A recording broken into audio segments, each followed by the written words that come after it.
Halo Sobat Risiko, selamat datang kembali di Radar Risiko, podcast yang mengupas tuntas segala hal tentang manajemen risiko.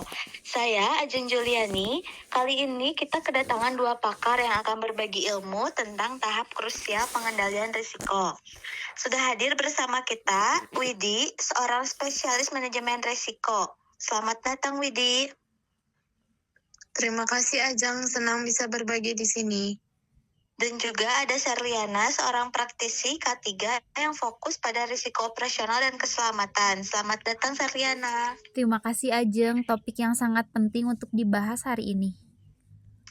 Baik, kita langsung saja ya. Setelah risiko diidentifikasi dan dianalisis, langkah selanjutnya adalah pengendalian.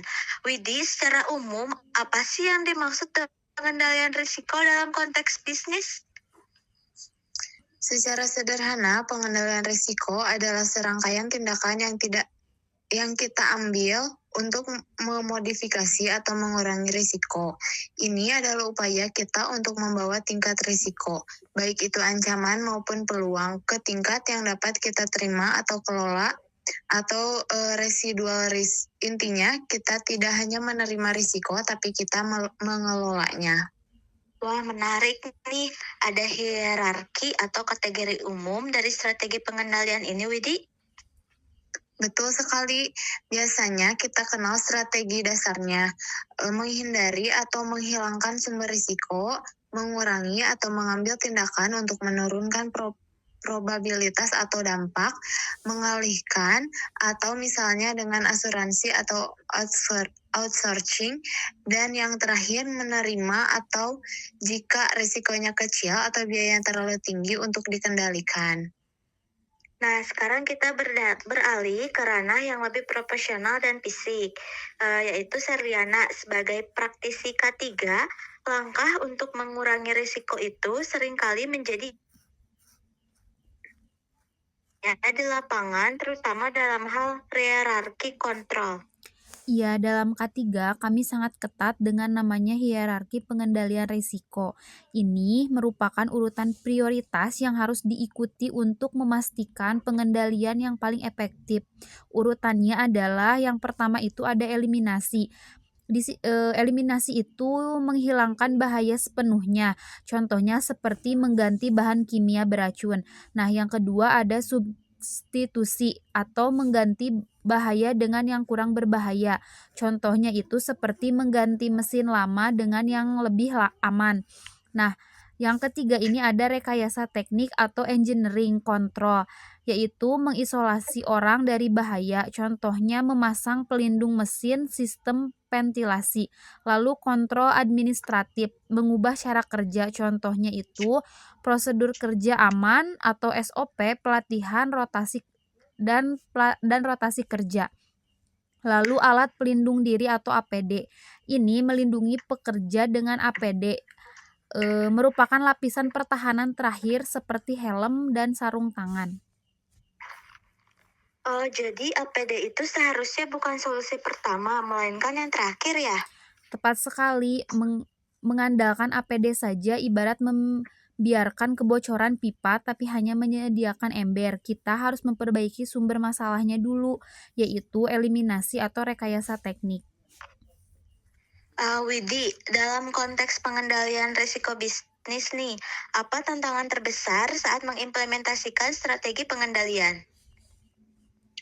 Baik, tantangan utamanya seringkali adalah budaya dan biaya. Untuk budaya, jika karyawan tidak melihat manajemen risiko sebagai tanggung jawab bersama, pengendalian akan sulit berjalan. Prosedur sebagus apapun akan gagal jika tidak dipatuhi.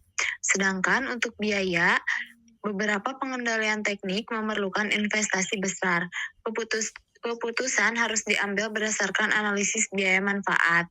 Apakah biaya pengendalian sebanding dengan potensi kerugian yang dihindari? Oh, itu poin yang bagus. Serliana, setelah pengendalian dipasang, apakah pekerjaan selesai? Bagaimana kita memastikan kontrol itu tetap efektif?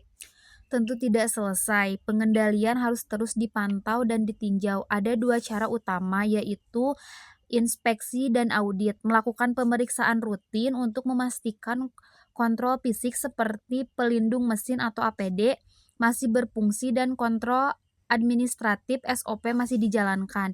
Lalu tinjauan berbasis kejadian. Setiap kali ada insiden, bahkan near miss, hampir celaka, kita harus meninjau ulang pengendalian yang ada. Apakah pengendaliannya gagal? Jika iya, kenapa? Kita harus belajar dari setiap kejadian. Saya setuju. Dalam bisnis, ini dikenal sebagai pengujian kontrol. Kontrol keuangan misalnya harus diuji secara berkala untuk memastikan tidak ada celah, lingkungan bisnis dan risiko selalu berubah. Jadi kontrol kita juga harus adaptif dan relevan. Wah, diskusi yang sangat mencerahkan. Sebagai penutup, boleh masing-masing memberikan satu pesan kunci terkait pengendalian risiko untuk sobat risiko? Pesan kunci dari saya, jangan hanya reaktif, jadilah proaktif. Pengendalian yang efektif harus dirancang dan diintegrasikan sejak awal proses atau proyek, bukan baru dipasang setelah masalah muncul. Manajemen risiko adalah investasi, bukan biaya. Izin menambahkan, prioritas hierarki kontrol selalu usahakan untuk menghilangkan atau merekayasa bahaya terlebih dahulu. Pengendalian yang paling tinggi dalam hierarki adalah yang paling andal dan efektif dalam jangka panjang. Catatan yang sangat berharga.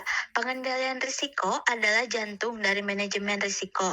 Memastikan kita tidak hanya tahu apa yang bisa salah, tetapi juga bagaimana kita mencegahnya. Terima kasih banyak untuk Widi dan Serliana atas wawasan yang luar biasa ini. Sama-sama, terima Terima kasih. kasih. Nah, Sobat Risiko, itulah episode kita kali ini tentang pengendalian risiko. Semoga pembahasan ini membawa insight baru untuk mengelola risiko dalam kehidupan dan pekerjaan Anda. Sampai jumpa.